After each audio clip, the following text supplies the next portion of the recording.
Shortly after the death of an exploratory expedition to Mars and the discovery of mysterious alien technology, the everlasting question of competitiveness arises. Scientists, as always, want to discover all the secrets of the universe, while the government is constantly working to hide anything and everything in the name of security. Because everything new and unexplored is not only an alluring beauty, but also a potential threat to mankind, which, of course, must be destroyed.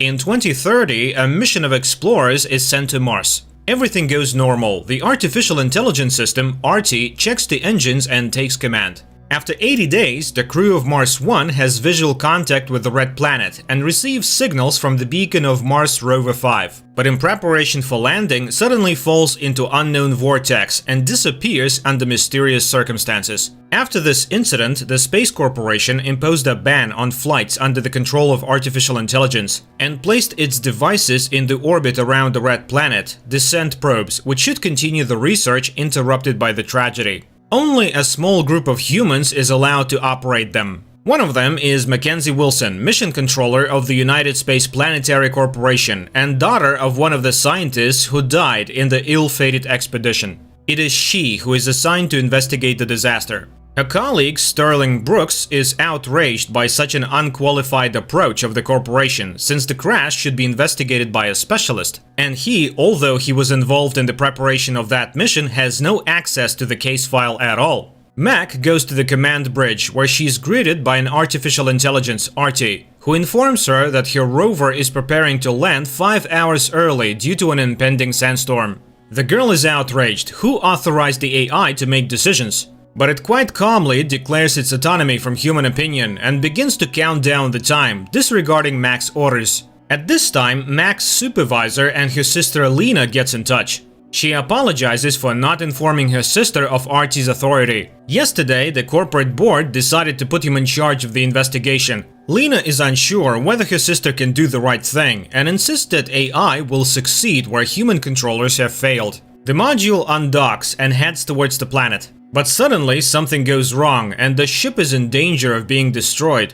Mac instantly makes decisions that are transmitted to RT, and the latter, having calculated the options, concludes that the chances of salvation are only 7%. Mac does the following calculations, after which the chances increase to 42%, which impresses RT. He accepts Mac's commands, and only because of this, the module descends to the planet's surface unharmed. At this point, Lena calls her sister and praises her for the successful landing. Was it RT? Mac cannot contain her indignation, for she's the one who found the solution. But Lena reminds her that it was AI who did it. In fact, the woman is convinced that AI is the panacea for all mankind's problems. RT has opened up the possibilities for instant data transfer and revolutionary research methods. And most likely, computers will outlive humanity and will be able to reach the stars. The rover scans the planetary environment and detects an unknown signal. After analyzing it, RT discovers that it is coming from the long decommissioned Mars Rover 5 and is directly tasked by Lena to deal with it. After laying out a safe route, RT leads the rover to the source of the signal, reporting on encountered robots given up and abandoned on the Red Planet. Mac tries to hide her nervousness behind the ball game and informs RT that she has decided to call her module Little Red Riding Hood, for she is now like a girl in a dark forest, alone and surrounded by danger. She tries to get AI to talk about her sister and doesn't understand how he was programmed to be so loyal. At this point, Little Red reaches an anomaly, a mysterious black cube whose origins are unknown. RT intends to perform a protocol and take part of the cube for analysis, but the drill has great difficulty coping with the material, which is too dense. Nevertheless, RT begins the analysis, the results of which are unlike anything he has seen before. RT calls Lena, and she too is surprised by the discovery. AI measures the temperature of the mysterious object and discovers that it is much colder than the environment. RT speculates that the cube is the property of the corporation and continues to investigate it with all available means. But inside the cube, even with X-rays, nothing is visible. Mac tries to get permission to consult someone knowledgeable, but Lena opposes bringing Sterling into the investigation because he was somehow involved in the crash and she does not trust him. In the meantime, RT detects an unidentified satellite in Mars orbit and, launching the defense protocol, shoots it down. Mac is outraged by such actions. He hasn't even checked whose satellite it is or what it might threaten them with. She asks to extrapolate back and finds that it was a Chinese satellite, which the woman tells Lena about. Lena orders her not to talk about this incident. After all, it's an international incident. Mac leaves the deck house and calls her colleague, Jian, with questions about working with Artie, but he suddenly cuts the conversation short. The woman returns to the deck house and learns that the cube has begun to rotate on a perpendicular axis. And Artie can't catch any signals from the outside. Gravitational levels are off the scale, although Mars is not capable of this, so what is going on? Mac orders the stabilizers to be released, but after anchoring Little Red to the ground, the power system suddenly fails, and the cube disappears from view. Mac orders a scan all around, even under the surface of the planet, but the object is not detected. Mac decides to replace the power source, for which she asks Artie to return to Mars Rover 5 to retrieve the nuclear battery from it. But this can only be done manually, for which Artie passes the command of the rover over to Mac. Mac conducts the operation, passing along a story about her father who wanted to give up his place on Mars 1 because he thought he was an underqualified scientist, which was not true. And then she convinces her father to go on the expedition, which ruins him. Little Red gets to Mars Rover 5 and manages to perform a battery extraction and replacement operation literally seconds before the life support systems shut down. Artie resumes analyzing the sample and discovers that the cube is made of a material harder than diamonds. Immediately, he discovers that the cube is on Earth. It has somehow incomprehensibly teleported to Antarctica. Mac tries to figure out the possibility of some other AI opening the teleportation, but Artie knows nothing about it. The woman dials Jian again, who complains about incomprehensible events surrounding the investigation. Artie asks if it worked with Jian, and the woman answers in the affirmative, except that AI itself does not remember it. The connection is interrupted, and Mac realizes that Artie was most likely formatted after some incident.